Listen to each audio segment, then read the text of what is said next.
I want to thank everybody for coming to the call tonight. Appreciate you being here on a Monday evening with me. For those of you that are new, which I'm not sure if there's any new people in here tonight or not, but anybody that might be watching through the replay, this is my weekly here to help you webinar where I come on and do a demonstration or a presentation, sometimes play a video. Then I answer questions I got in emails throughout the week. Then I take your guys' live questions after that and try to give you answers here on the spot if at all possible. There's usually nothing for sale here at these Monday night calls. Occasionally you may hear me mention a product, but most of the time these calls are just for you guys, just to give you guys a little bit of training and give you a chance to ask questions and get answers to them. So last week we finished up a second part of 2 different traffic methods. Tonight I got another little presentation, not on traffic. It's a question I get every now and then, and I just want to do a little brief presentation on it. And then, like I said, I've got several questions that were from the emails that I didn't get to answer last week, so I didn't have time to compile them to get them ready for the last week's webinar, and then, of course, the questions that came in this week. So let's go ahead and get started with the presentation first, and then we'll jump right into the questions. Okay, tonight's topic is going to be about effective use of PLR and basically avoiding the rookie mistakes that most people make with PLR. I get this question at least once a month. Somebody will ask me what you should really do with PLR and how to use it properly and how you could get the most out of it. So I wanted to do, this is a little quickie presentation on it. I've got a full workshop that it really goes into real detail, but I wanted to go over it really quickly for you guys tonight, just to give you a good basic primer of what you should be doing with the PLR that you get.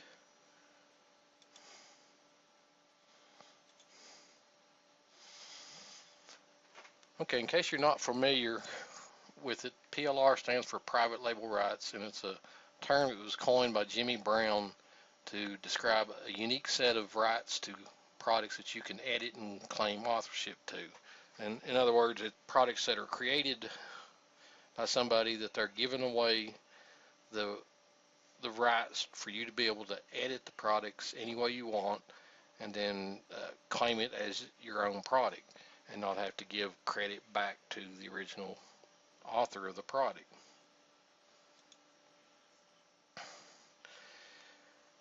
Now PLR, the source file can come in many different forms, and it can be in form of text or Word doc files, audio and video files, and even graphics can be PLR. You can get PLR graphics nowadays. And then of course there's other forms of PLR too, such as mind maps that you can edit, PowerPoints, and then there's actual video source files that you can edit. And there's basically what it is, you're getting the actual source that was used to create a product, but you're getting the actual source that you can manipulate yourself and make it into something new and unique. Deb says, so Jimmy Brown invented the PLR type product. Jimmy Brown was the very first one to coin the term PLR and released, I guess, was actually the official first PLR product. It took a while for it to catch on. It wasn't something, just immediately people jumped right on it. It took a while of him releasing several different source files like that and calling it PLR before it finally did take off. But you guys have seen how in the last few years, PLR is just everywhere now. There's just tons and tons of membership sites that will give you PLR. So it's turned out to be a really good thing, especially for people that want to have a product of their own, but that they lack the skills to start from scratch to create one. So it's a great place to get started with creating products of your own.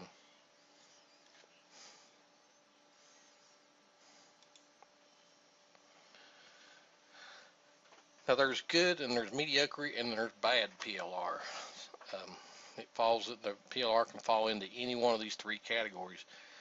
Good generally means that the quality, it's really quality, well written and produced, and something that you can work with. It's source files that are not hard to edit. The quality of them's good. Somebody's put a lot of time and effort into actually creating a product, even if they didn't release it with PLR rights, it would be a good standalone product on its own. And a lot of products get started that way. They're released as a standalone product, and then later on the author of the product decides to release the source files and put the PLR term to it and give away the rights for people to be able to edit it and claim it as their own. Of course, as I ran into several PLR products in the last couple of days that said I couldn't give the product away for free.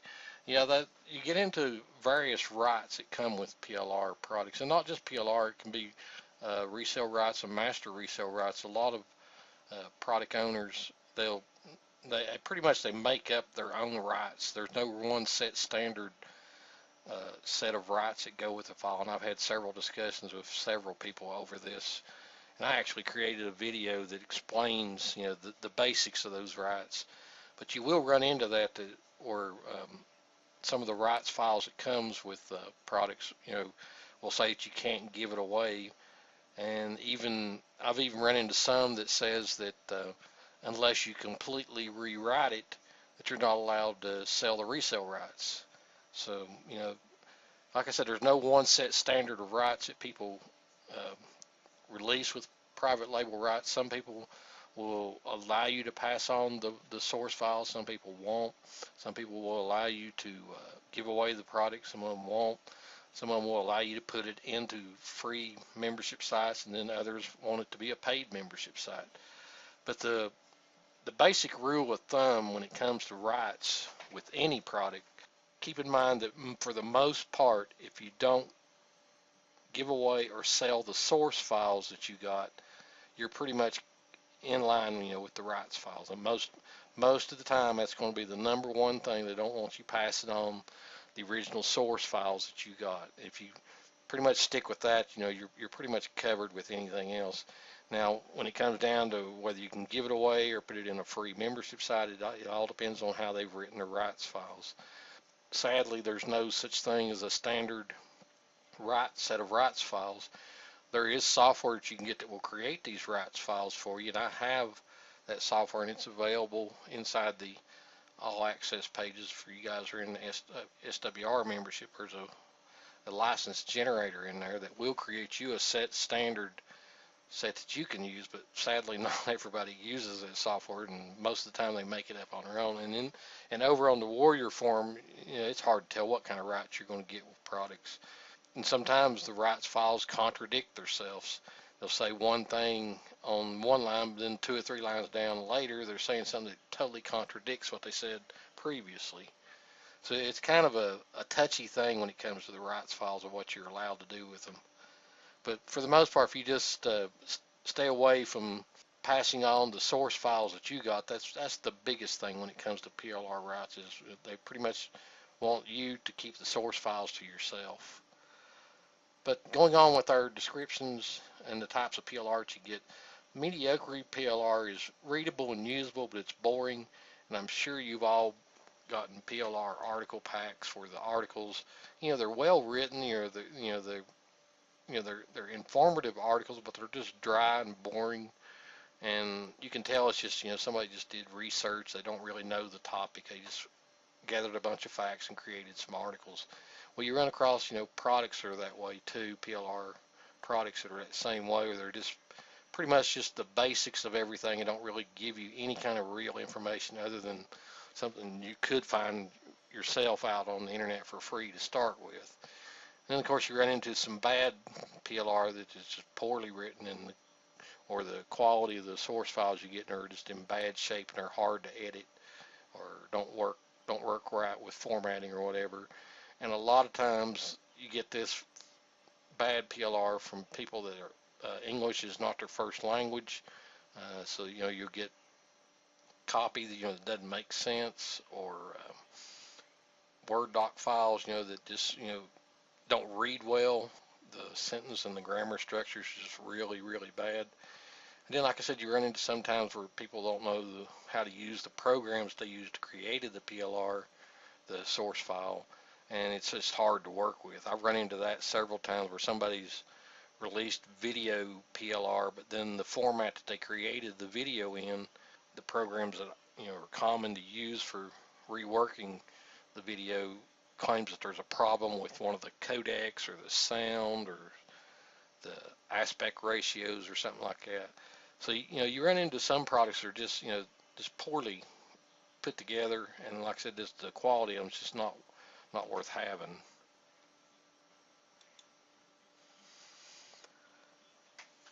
When it comes to the mediocre PLR, it's hard to work with, but it is possible.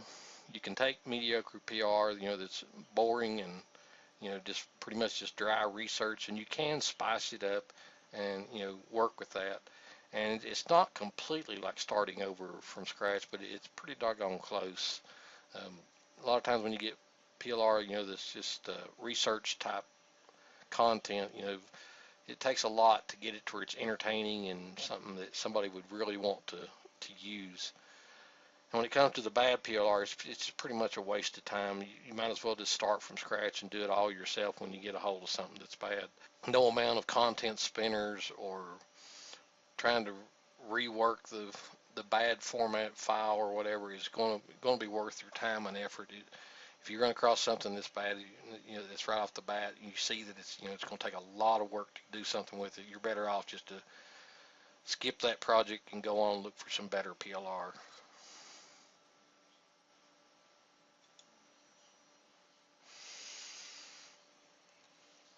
But sadly, even the good PLR can be turned into a mediocre or often even a bad product. And that's what we're going to talk about tonight, is some of the mistakes that people make with PLR that keeps it from becoming a good product that they could make a lot of money with and people will be really interested in having.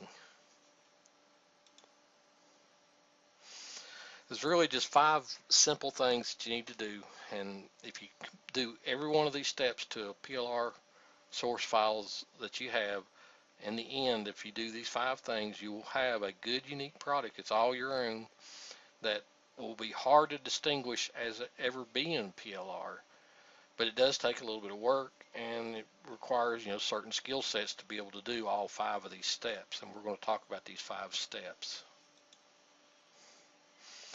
Number 1 is renaming the product. This is the first thing that newbies to PLR don't do. They just call it the exact same thing that the product was named. They don't even attempt to make any changes at all to the name. And it's really not that hard. All you got to do is just think of a good catchy title for the product. Just do a little bit of keyword research and looking into the niche that the PLR is created about. And it's not hard to come up with some sort of a good catchy title for the product.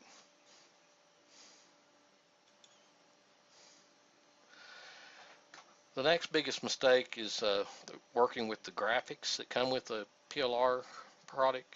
It's best to get new or completely alter the graphics to where they're not recognizable as ever being a PLR package. Graphics are the first thing that people notice on a sales page. If you have any graphics, that's the first thing that they notice. That's what grabs people's attentions when they see entertaining and eye-catching graphics. So if you have good graphics that you've had redone yourself or you've outsourced to somebody else and got them to do it, well, then that gives the first impression, gives somebody the notion that they want to check into what the product is about. But just by having something that is different and unique and something else that they've seen before, if they see the same exact sales page in several other places, well, then they're going to pretty much know that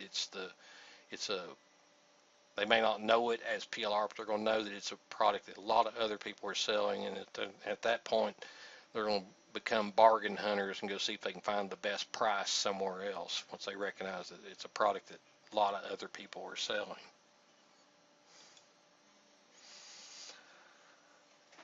The next thing you should do is just rewrite the sales copy that you get. A lot of times with private label rights, you'll get sales copy to work with. It doesn't take a lot to rewrite the sales copy. Just rewrite it in your own words. Just take it paragraph at a time and just rewrite it in your own words. I give the example of the very first resale rights product I ever bought that came with the rights to edit the sales page was a product by Tony Ladig, who's really big into the public domain, if you know Tony at all. he released a product called the public domain gold rush or gold mine, something like that. I think that's what he would call it. Anyway, I took that sales page. I didn't do, because it was resale rights, I didn't have rights to actually edit the product, but he said in his rights files that I could edit the sales page. So I took the sales page and just completely rewrote every paragraph that was in that sales page, and got some new graphics of my own done for it. So I basically took the sales page and just used it as a base to create a new sales page for the same exact product that he was selling. And I was able to, in Google, outrank him for his listing for the original product just because I had done something unique. And several months later, Tony contacted me, and he seen what I had done as far as the sales page, and he wanted to know how the sales was going for the product since I was outranking him on Google.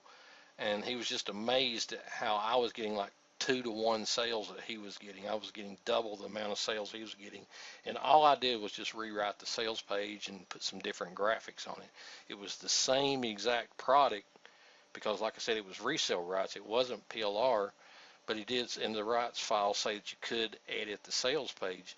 So that's a great example of how just reworking a sales page and writing it in your own personal reflection can really make the difference in getting sales and having people view it as a different product. Because my product, when it was listed in the search engines, was like listed number 1 or 2. I mean, public domain is a pretty broad term, but I was like number 2 or 3 in the listings, and Tony was like 4 or 5. So he was really close to me as far as the listing. But just that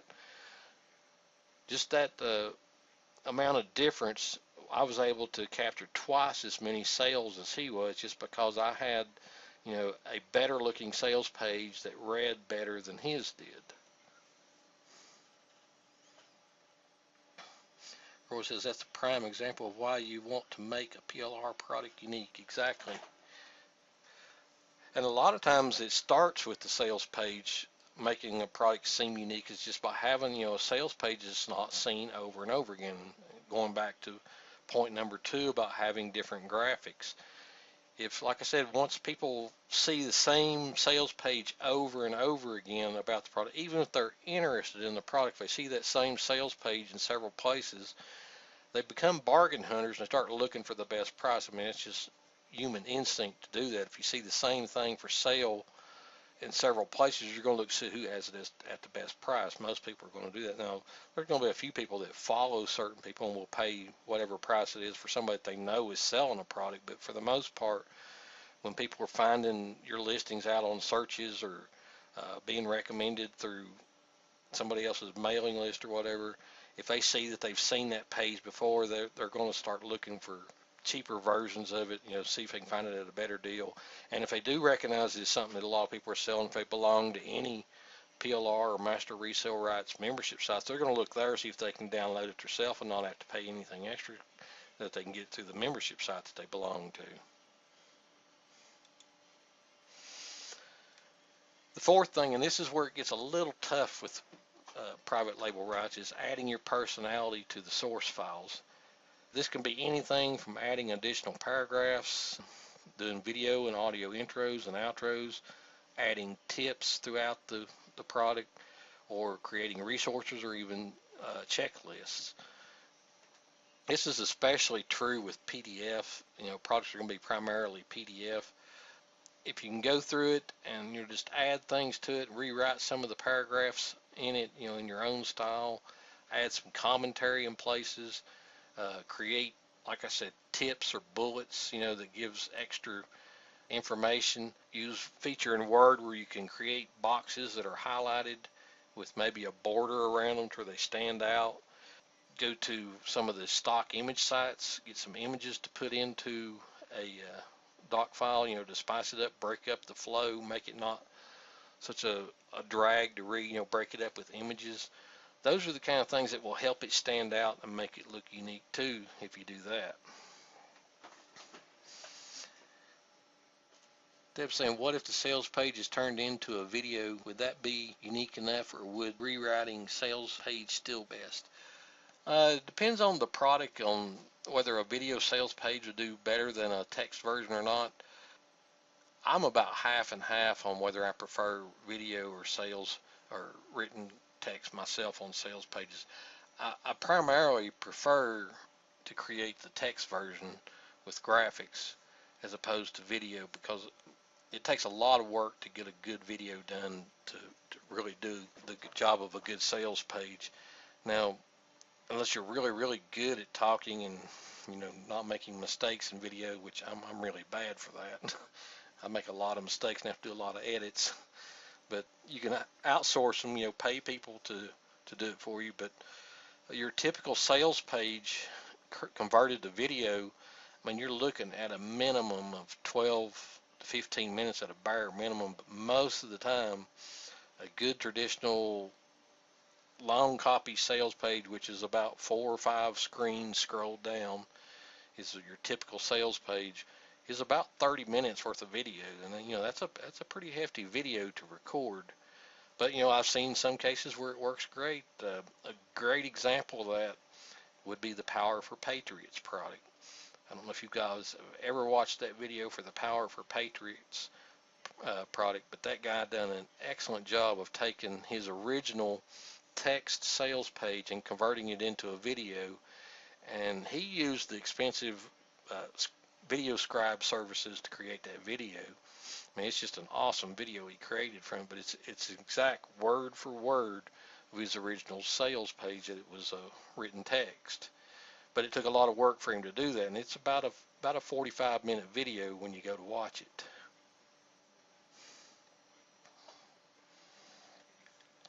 Yeah, that's me, Roy. I don't really like a video sales page once they go beyond 15 minutes. About 15 minutes is about my attention span for a video sales page. Eric Holmland is probably the king of video sales pages and fire sales, and when you go to one of his fire sale pages that the video is going to be a minimum of 35 to 45 minutes long. So what I do most of the time when I go to one of his fire sale events is I'll immediately load up the page, let the video start, and then close out the browser, because he always has a pop-up that says, yes, I know the video was long, here's the text version of the page, and I get to go through the text version of the page. The one I was telling you about where it was converted to video, Deb, is that what you're asking about? It's a Power for Patriots. It's power, the number 4, patriots.com, I believe is the URL.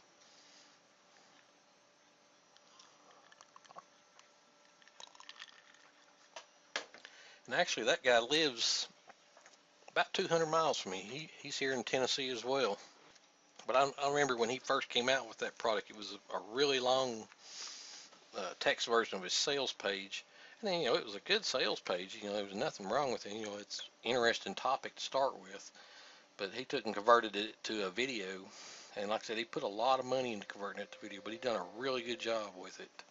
Point number 5 is to add some unique bonuses to the sales page when you've got the product reworked and you're ready to get the sales page up online. Is add something different as far as bonuses than what everybody else is adding. Now these could be the same products that you get from resale rights or master resale rights, or something that you have giveaway rights to. And you could even do better than that by creating your own supplemental guides, or even offer email coaching as bonuses. That's really big right now, especially in a higher end product where you're creating a product that's going to sell for $47 or more for people to offer 30 days free email coaching. Of course, if you're going to offer that type of a bonus, it needs to be a product that you're really familiar with the topic and you can answer questions or be able to look up the answers to the questions. Not just any product you can do that with. It has to be something that you're really interested in if you're going to offer email coaching. But that is a really good bonus that a lot of people are offering now, is 30 days worth of email coaching. But even if you just go to the extra step, just adding some closely related, resale rights or master resale rights, any of you can get from, some of the PLR membership sites that you belong to. That helps a lot in making the page unique as well. In other words, when you see people that are offering the same product that you bought PLR rights to and they're offering the same exact bonuses, just by changing up your bonuses will help out a lot. And like I said, if you can come up with some unique bonuses, then it's not hard to come up with, simple supplemental guides to go along with a main product course. Checklists are really easy to produce. A lot of times the product doesn't come with a checklist. Mind maps are really easy to do as well. Summary guides, hot sheets, those type of things. All of those would make your sales page presentation unique from everybody else's, and add just that little bit more oomph to it that would maybe be the thing that would convince somebody to buy the product from you.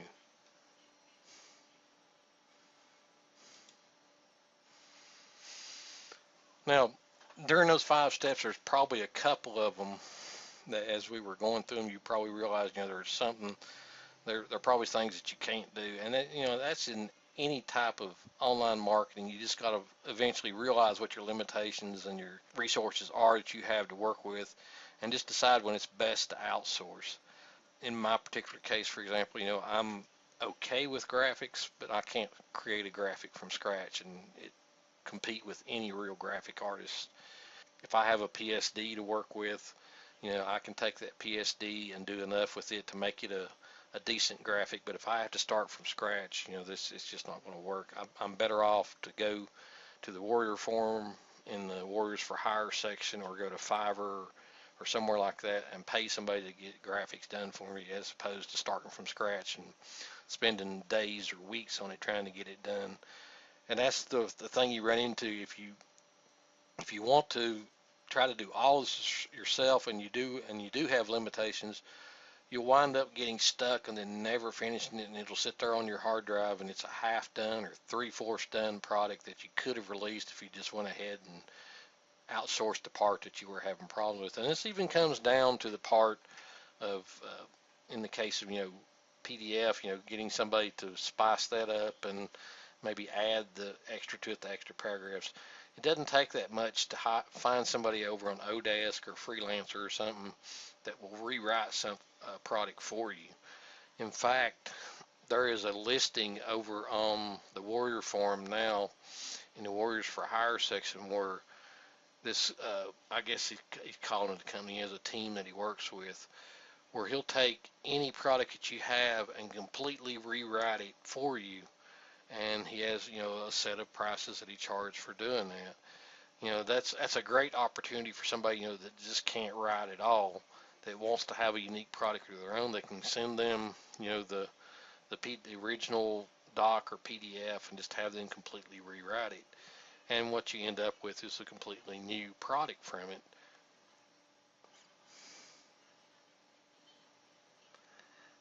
Deb says, powerforpatriots.com landing page, top left, gives the visitor a choice, video or text at the click of a mouse. Best of both worlds, no potential customers left behind. Smart.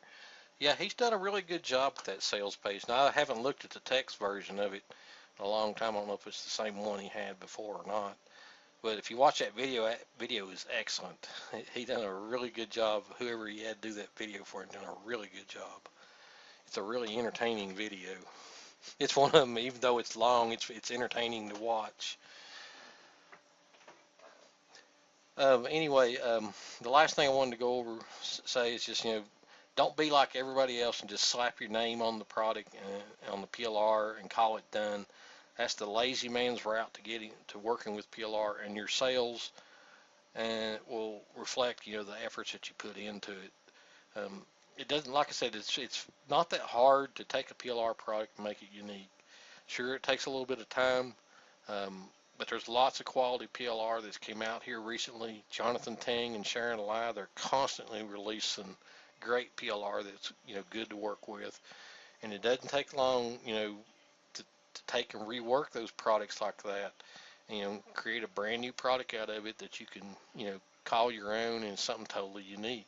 So most people, like I said, they take the PLR, and if they even change the name of it, that's probably about the only thing they're going to do besides put their name on the sales page and their buy button.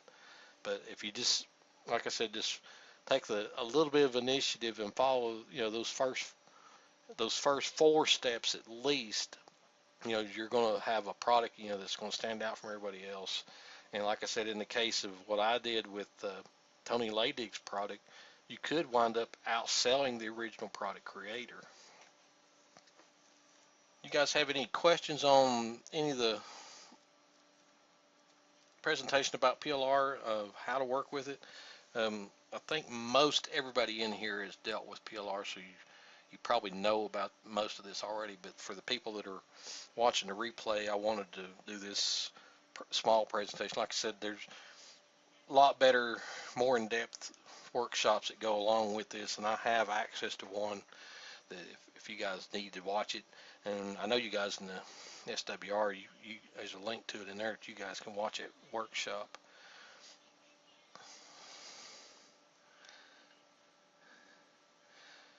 Okay, like I said, we got several questions that need to be answered from last week, and I've got some from this week, so let's do those next. And then if you guys have some questions in amongst these or after these, we'll take those. The first of these go back to when all the video programs were released there a couple weeks ago. The first one is, what's the difference between VideoMaker FX, Easy Sketch Pro, and Explaindio? If you'll remember, all of those came out virtually about the same time. Well, VideoMaker FX and Easy Sketch Pro had prior releases a few months back, but they had updates that came out just recently. VideoMaker FX is a program that created those animated videos from templates. As you could go in, you could edit the balloon buttons and the lines in them to make them say something unique. You could import different PowerPoints slides into it to create unique videos with it. Easy Sketch Pro is the first product that came out that did the doodle type videos, which is the hand drawing on the screen, which was the program that pretty much killed all the monthly programs that did that. There were several monthly programs that you had to have a subscription for to create those types of videos. And then Explaindio is one that just came out recently that combines both of those into one program with a couple of extra features. They all three have their own specific uses and what they'll do. I've combined the use of VideoMaker FX and Easy Sketch Pro together to create videos. You guys that were in the training this past Saturday, that's what I used to create videos recently for the local video marketing. I used the combination of those two programs to create the videos. I'm excited about being able to use Explaindio to do that when I get some time to go out and market some more of those again, since now I have one program that can do the same functions as where I was using 2 before. But that's basically what it is. Each one of those had different functions that they did, and then Explaindio came along and combined the 2 most popular ones into one program.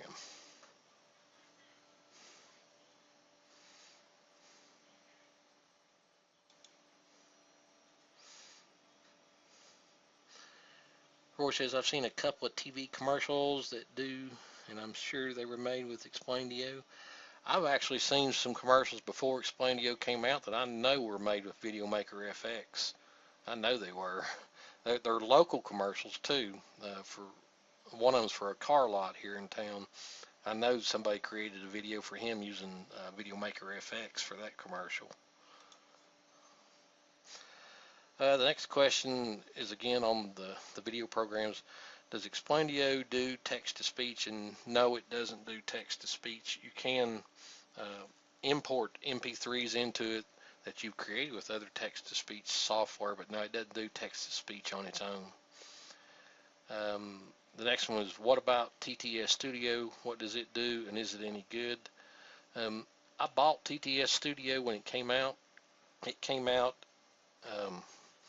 about the same time that Video Alchemy did. Those two were released within a few days of each other.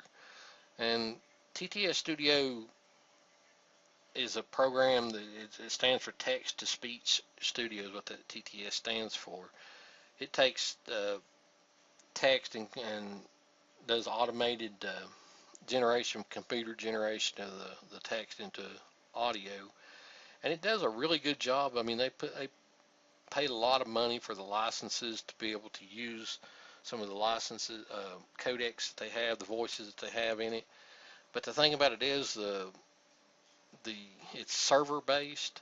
Even though it's software that you run on your desktop, it connects to a server to actually create those audio files, and it crashes a lot.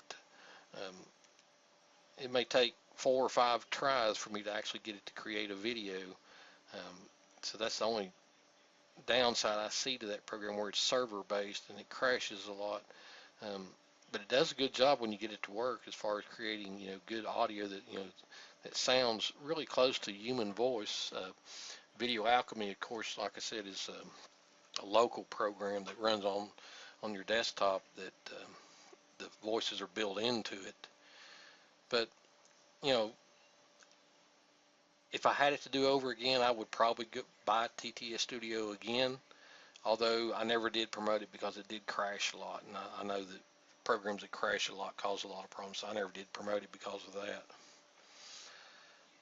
The next it says, and this is talking about the bonus that I was given for Explaindio. It says, I'm interested in your video marketing system bonus, but I wanted to know, 1, is it newbie friendly, and 2, is it something you could earn a full-time income from? We went over that, and I don't know if this person was one of them that was in the training class Saturday night or not.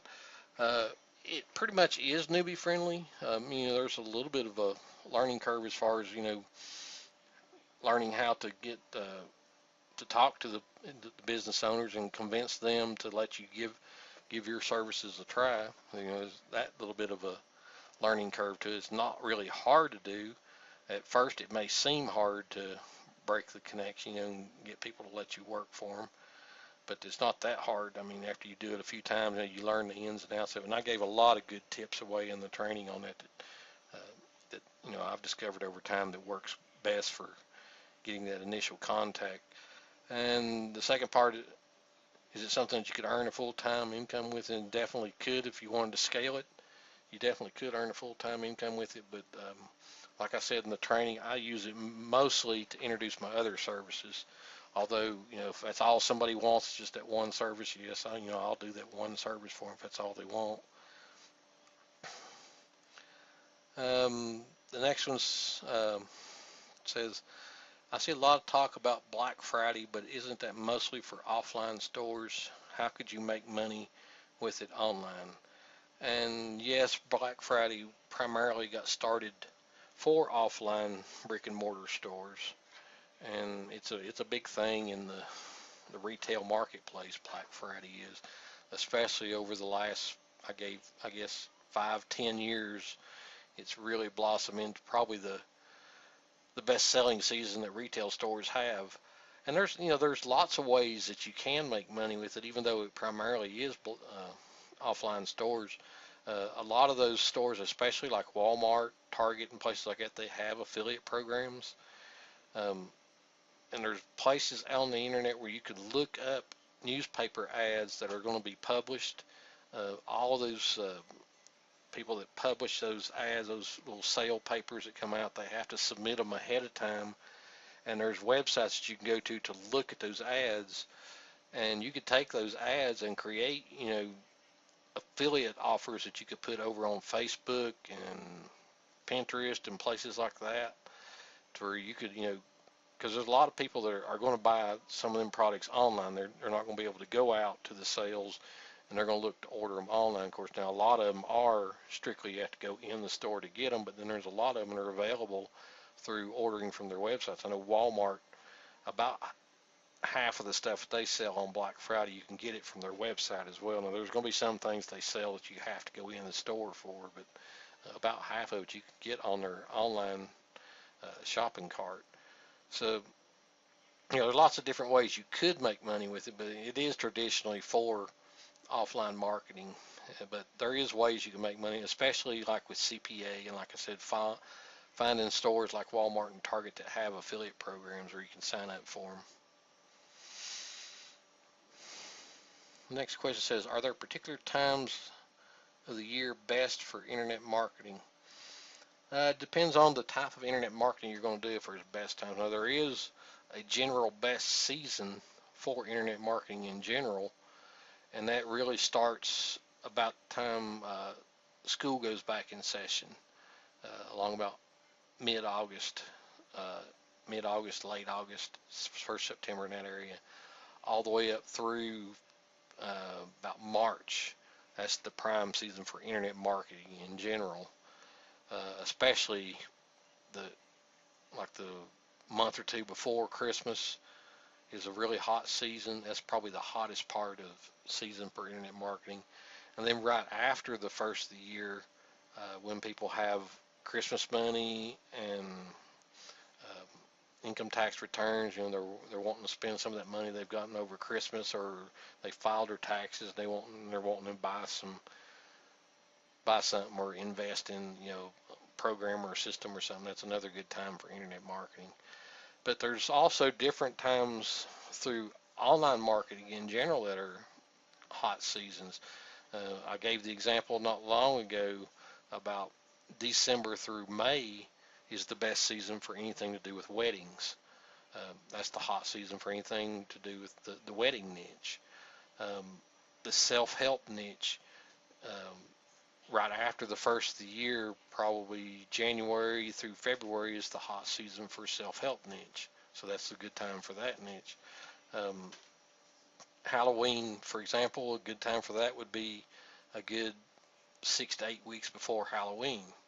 And of course, you got various holidays like Mother's Day, Father's Day. Generally about 4 to 6 weeks before all of those. Valentine's Day is another good example. 4 to 6 weeks before Valentine's Day is the best time to market for that. But it just depends on which area you're wanting to work in. What is the best time of the year? I guess you'd call it a season.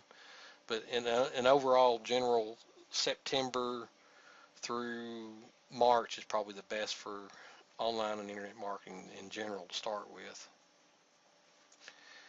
And let's see, the next question is basically about the same type of thing. I'm interested mainly in the self-help niche. What's a good way to get started in this niche? Okay, it depends on what area of the self-help niche you're talking about. Self-help's a little broad. It just depends on which area that you're wanting to go into. What's the best way to get started? The absolute first thing you need to do is go out and find the market where those people are in that certain subnet of sub niche of self-help that you're wanting to be in. Market to where they hang out at, where you can find those people. That's the very first thing you got to do, is find out where they're at. The next thing you need to look at is what are they looking for to buy. Some areas of self-help, are just nothing you can selling it that'll make money unless you're wanting to be a coach. Now, if you're wanting to be a coach, there's lots of different ways you can go about doing that. But the third thing you need to look at is again going back to, is it something seasonal? Is there a best time of the year for it? A great example of that is people that want to lose weight. Along about November, December is the time we used to start getting set up to market to people that want to have New Year's resolutions to lose weight, or do body fitness or any kind of sports exercise or anything like that, anything to do with gyms or losing weight or anything like that. November and December is when you should be getting prepared for that. That's the prime season to get ready for that niche. But it really just depends on which area of self-help you want to go into. Like I said, it's a little bit broad just saying self-help, because it can be broken down into lots of different sub-niches. And which one you decide to go into, it's would determine what's the best way to get started in it. But like I said, the very first thing you do is find out where the people in that niche hang out. That's the very first thing you need to do, is find out where they hang out. And then once you find out where they hang out, find out what they're looking for, and then find some way of creating something to sell to them that satisfies what they're looking for, and then find some way of advertising it. And a good way to get started with advertising in self-help is to look for forums and see if you can buy banner ad spots or do JVs with somebody that owns forums, or even popular blogs in that niche. The next question says, I've been on your list for years and was wondering if you're doing anything special for Cyber Monday this year like you have in the past. Yes, I will be doing both a Black Friday sale and a Cyber Monday sale this year. The Black Friday sale is going to be different from what I've done in the past. All the people that are in the SWR membership know what's going on with that. The Cyber Monday sale is going to be different from what I've done in the past too. It's a different type of product. Normally my Cyber Monday sales in the past has been collections of trainings that I would sell for people at a discount, or maybe a brand new training, but this year I'm going to be doing something totally different in the mobile marketing space for Cyber Monday. And of course I have a list that you can get onto to get early bird notices where you can get a special discount ahead of time for those. So I'll be sure and put that link on the replay for you guys. Let's see, the next question says, I tried to get to start a WSO, but I keep getting directed to Warrior Payments first, and I wanted to use JVZoo instead. Is it mandatory now to use Warrior Payments for WSO? Yeah, they've changed the link over on the Warrior forum now to when you go to start a thread over in the WSO section, it goes to Warrior Payments first, and they're wanting you to use Warrior Payments to create a WSO over there now. But there is a backdoor way to get into the original start a thread over on the WSO section. They don't make it prominent and easy to find because, like I said, when Freelancer bought out the Warrior forum, they made changes to the WSO section. Initially dropped the price, it cut it in half of the cost of starting a WSO, and then there for a time they wouldn't allow us to do free WSOs, and now they've backed up on that and they're allowing us to do free WSOs. But one of the biggest changes they made was in how you start a WSO, in that they started their own payment system to compete with JVZoo and Warriors Plus, and they're making you, if you use the start a thread over in the WSO section, it goes through their Warriors payment system first to create the WSO. But like I said, there's still a back door you can get into to create the threads the way it originally was, where you can use any payment processor. And on the replay link, I'll post that link for you guys, so you can do that if you're interested in starting a WSO and you don't want to use Warrior Payments. And I don't blame you if you don't want to use Warrior Payments. They're still got a lot of problems with Warrior Payments. They have problems with affiliates, getting affiliates set up properly.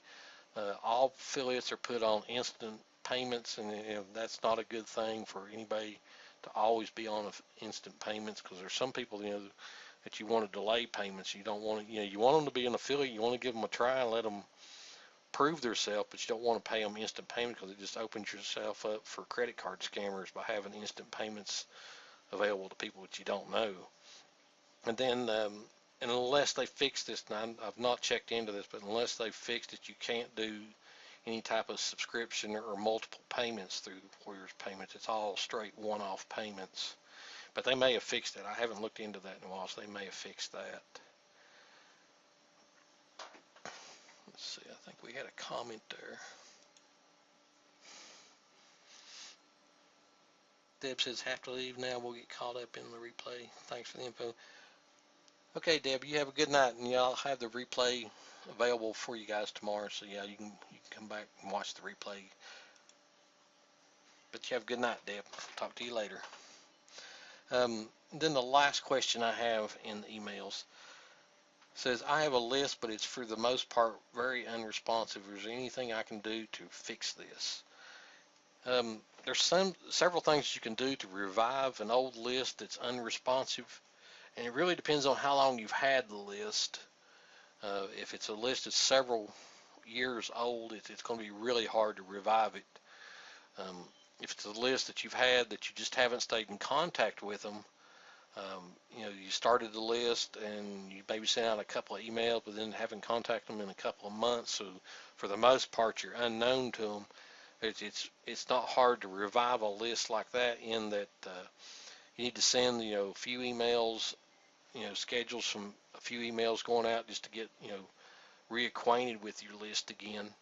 Um, One of the best things you can do, is offer some good quality stuff to them to get them to click your links again. That's the goal you want, is for them to open the emails and click the links. If you see that they're not opening the emails to start with, if you're still sending, it's not that old of a list, or if it's a list that, that you're just not seeing the open rates. And any autoresponder company can tell you what the open rates are on your emails. If that's the problem you're having, you're not getting the open rates, which means you're not getting clicks. You need to look into your subject lines. Is probably the first thing you need to look into. You need to make your subject lines more interesting, to where it entices them to open the emails. And the best way to do that is to ask a question in the subject line. That's the very first thing I suggest to people. If you're not getting the open rate to start with, start asking questions in the subject line. The second thing you can do is to make the subject line stand out.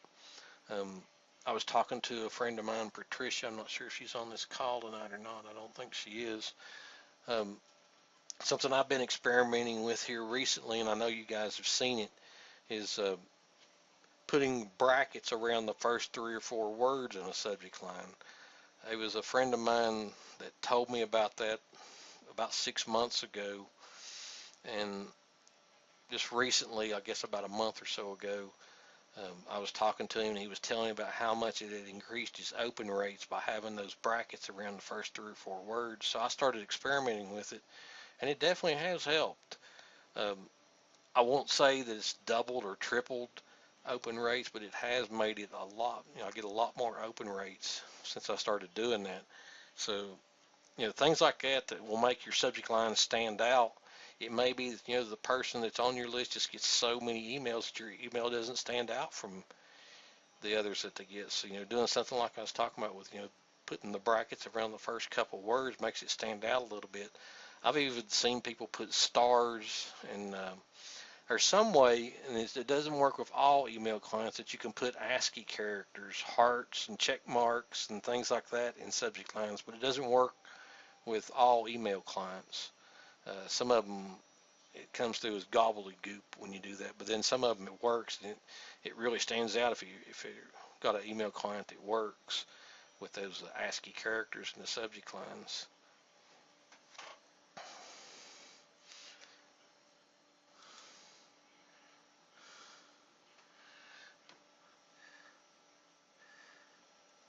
Dana says, I like it when receiving mail because it tells me quickly what it's about. And then Roy says, let your emails show your readers that you are a human. That's one of the best things that you can do, Roy, is like Roy is suggesting there. A lot of people they'll get autoresponder email sets that, some of them are really good as far as the content that's in them, but they don't have any personality to them. So, that's a good thing to do, is if you can spice those up with a little bit of personality of your own into them. And that bonus I was giving away for the email click magnet, I think is what they called it, click magnet email or whatever it was, that generates a set of emails for you. That whole program, if you go through it, it generates 30 days worth of messages that are unique to you, that has your personality built into them. And that's what it takes to have a good successful autoresponder campaign, is having an email set that's it's really stands out to you, that nobody else has it. Like I said, there's lots of good autoresponder sets of emails you can get. They're a dime a dozen finding them that's already pre-written for you. And like I said, some of them are really good, high quality as far as the content they have in them and the sales copy that's in them. But like I said, everybody else has them, so they don't reflect your personality.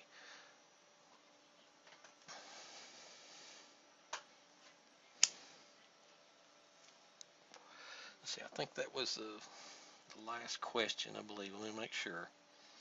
Yep, that was the last question. So we had quite a few questions.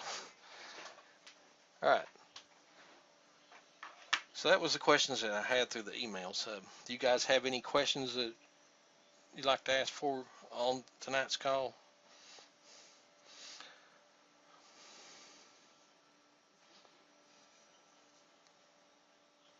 Are we good? Nobody got any questions? I know we had quite a few questions. May have gotten some of your guys' questions during those.